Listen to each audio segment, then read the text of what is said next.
Markets are usually a good way to organize economic activity. The trading floor of the New York Mercantile Exchange is a microcosm of our free market economy. It's just like any other market, only a lot noisier.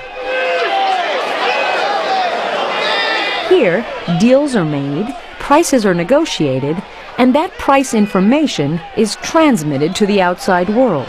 A market is fundamentally a place in which people make exchanges, and when we say a market, we generally mean that the exchanges are governed by prices.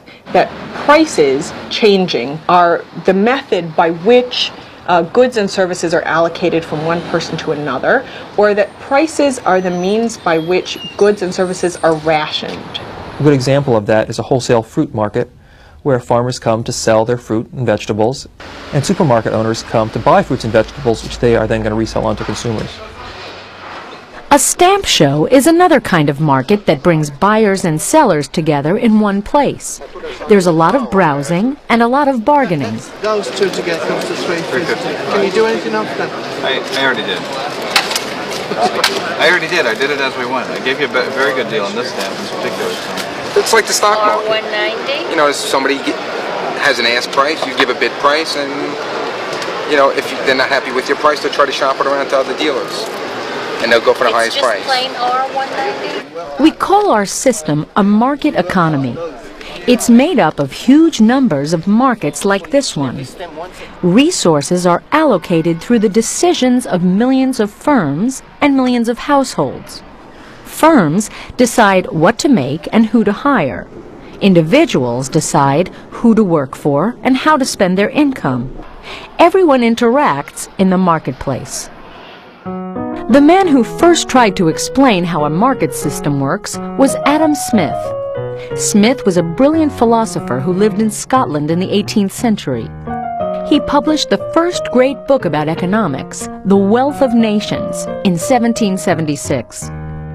One of the big surprises about market economies is that they work at all. Because after all, market economies are decentralized. There are thousands of buyers and thousands of sellers in many markets. Why doesn't this degenerate into complete chaos?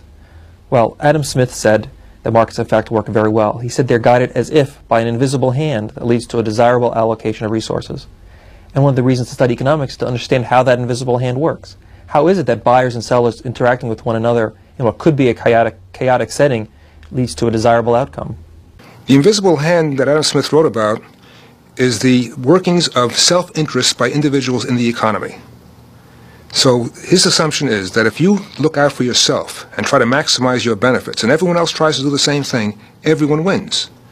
So for example, if you have a catcher's mitt, and I have $25, let's say, and I want to buy this catcher's mitt from you for $25, and you want to sell it to me, we both win.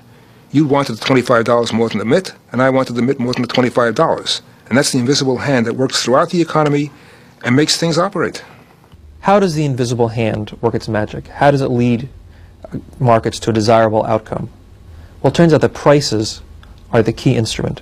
Prices are what signal to buyers how much to buy, and prices are what signal to sellers how much to produce and sell. Prices are, in some sense, the baton with which the invisible hand conducts the economic orchestra. One of the most important changes in the world during the past half-century was the collapse of communism in Russia and Eastern Europe. Communism failed because it replaced the free market with government central planners. In the old Soviet Union, the government decided what was produced, how much was produced, and at what price to sell it. The system never really worked and was abandoned. They failed because communism basically puts power in the hands of bureaucrats. How is it bureaucrats are to know how much should be produced?